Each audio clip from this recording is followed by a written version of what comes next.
Freedom is a core value of mine.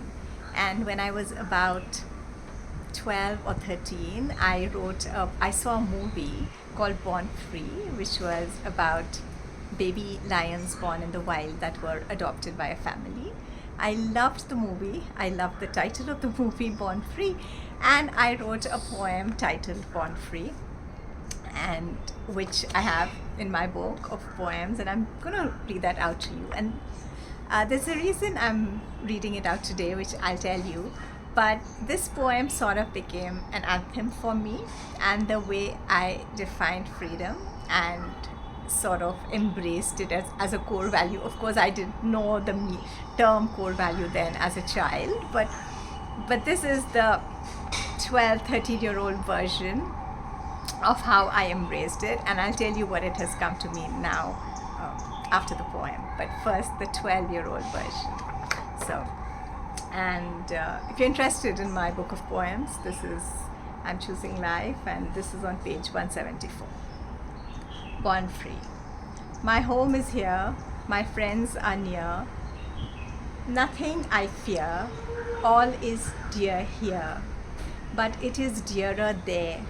Do not ask me where, for that's a place I share, with hills and streams and butterflies, flowers and clouds and blue skies. That's the dearest, that's the nearest, that's the place I love. I was born free, I will live free. Freedom's the essence of my life. Freedom's the deep depth of my dive. Born free and living free, preparations for dying free. I'm bound in ropes of custom and duty, within the chains of manners and beauty. My heart's really there, where birds sing free, where flowers go after the honey bee. Every night and day in dreams I see this my home, the place for me.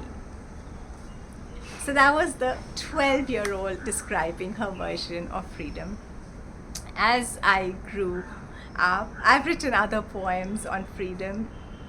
In my early 30s, I wrote a poem called I Am the Wind, which is also there in this book, but I'm not going to read it now because this could become a poetry marathon. But just,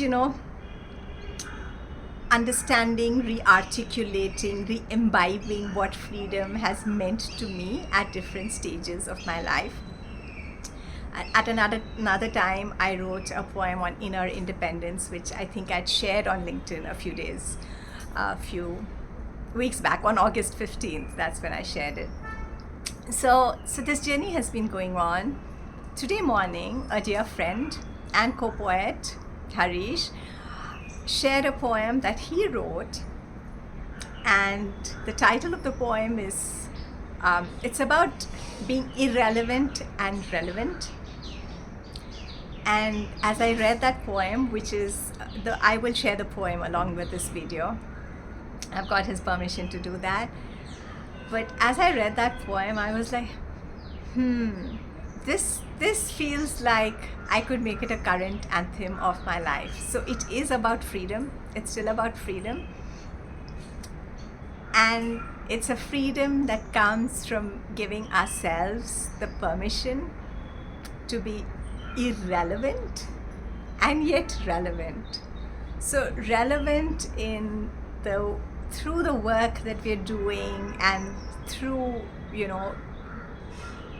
perhaps the mission, the change, what we act, the action can be relevant, but the being, like the ego, the me, I, me, myself, right, all of that, the freedom to be irrelevant about that, like it's not relevant, like I am not relevant, but my work can be relevant. And just giving myself that freedom to be irrelevant, it was so heart expansive, and my heart went yes.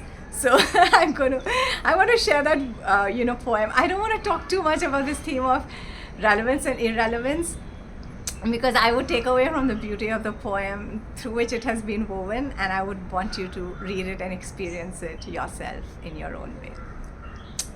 Okay, so thank you. Have a nice day.